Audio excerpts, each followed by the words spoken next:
ব্রেকফাস্টের জন্য বানিয়ে ফেলেছি 5 মেশালি ডাল আর চাল দিয়ে আপ্পাম আর টমেটোর চাটনি। তো এই দেখো টমেটোর চাটনিটা তো দারুণ হয়েছে। সবই রেসিপি দিয়ে দেবো। ভিডিও ভালো লাগলে লাইক কমেন্ট করো আর আমার পাশে থেকো। এই যে দেখো আমার তৈরি হয়ে গেছে। এটাকে বলতে পারো আপ্পাম। তো এটা আমি 5 মেশালি ডাল দিয়ে তৈরি করেছি, সামান্য চাল দিয়েছি। রেসিপিটা দিয়ে দেবো, যদি তোমাদের ভালো লাগে লাইক কমেন্ট করো আর আমার পাশে থেকো। আর এই দেখো দেখতে কেমন হয়েছে, চলো তোমাদের একটু দেখাই। এই দেখো দেখতে কিন্তু দারুণ হয়েছে।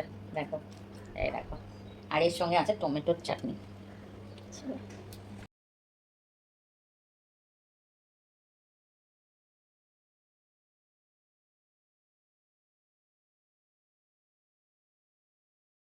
হ্যালো বন্ধুরা, ব্রেকফাস্টের জন্য নিয়েছি দেখো এখানে তরকার ডাল, মসুর ডাল, ছোলার ডাল, মটর ডাল, এখানে আছে মুগ ডাল, আর অল্প চাল নিয়েছি, আতপ চাল।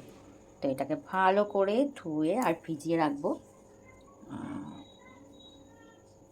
এই দেখো অনেকবার ধুয়ে আর এই যে ভিজিয়ে রাখলাম। কি ভালো লাগছে না দেখতে? তো কাল সকালে বাটার আগে আবার ধুয়ে নেবো একবার। তো চলো এটা এবার ভিজুক সারা রাত। দুপুরে রান্না কমপ্লিট করে চলে এলাম ব্রেকফাস্ট বানানোর জন্য। তো এই যে দেখো 5 মেশালি ডাল আমি ভিজিয়ে রেখেছিলাম, আর এর সাথে একটু আতপ ডাল তো নিয়ে নিচ্ছি। মিক্সির বোলের মধ্যে 2 টুকরো আদা দিয়েছি, আর দেবো একটা লঙ্কা। তো এটা বেটে নেব। ডাল বাটা হয়ে গেছে, এবার আমি টমেটোটা বেটে নেব।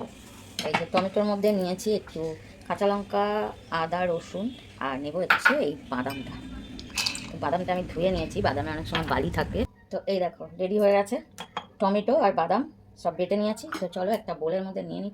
গ্যাসে একটা প্যান বসিয়েছি, অল্প সর্ষের তেল দিয়ে দেবো। এর মধ্যে দেব শুকনো লঙ্কা, আর দেবো একটু সর্ষে,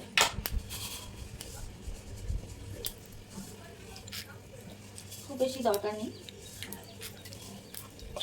আর দেবো, এটা দিলেই তো চটপট করবে, একটা ঢাল নিয়ে নিই, না হলে আমার মুখে। এই যে দেখো সর্ষে, গ্যাস আমি এবার বন্ধ করে দেবো। গ্যাসটা বন্ধ করে দিয়েছি, না হলে পুরো ছিটাবে। এই যে কারি পাতা এর মধ্যে ছোপ দেবো।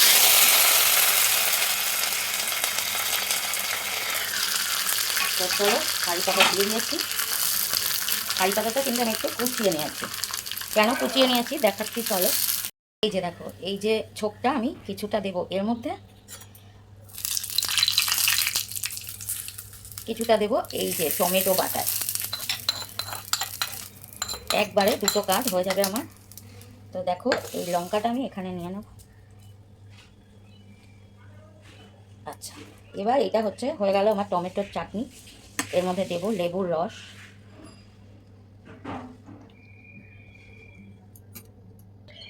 নুন, আর দেবো চিনি।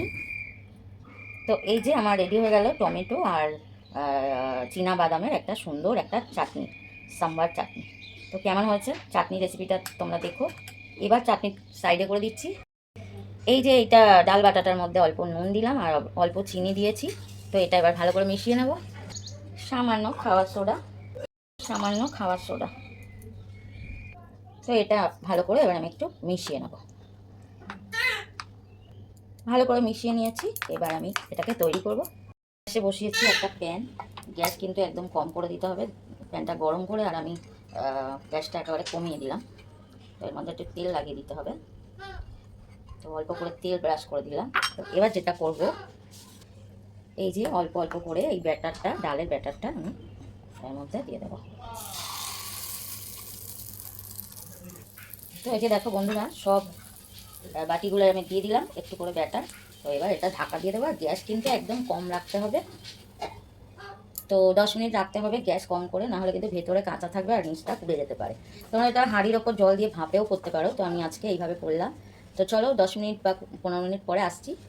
চলো এগুলো এবার দেখে নিই। তো এই দেখো বেশ ফুলে ফুলে উঠেছে। এবার আস্তে আস্তে এগুলো আমি উল্টে দেবো। তো চলো একটা সাইড হয়ে গেছে, আমি আস্তে আস্তে এগুলো একটু উল্টে দেবো।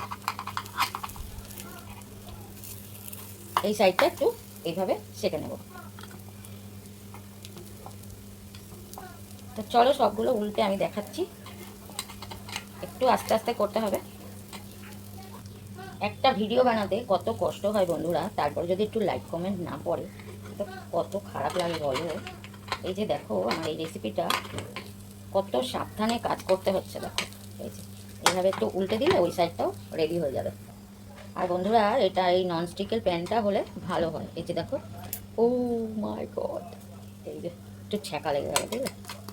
তো চলো এইভাবে উল্টে দিলাম। তো এই সাইডটা উল্টে দিও, আমি একটু ঢাকা দিয়ে দিলাম, তো পুরোপুরি রেডি হয়ে যাবে।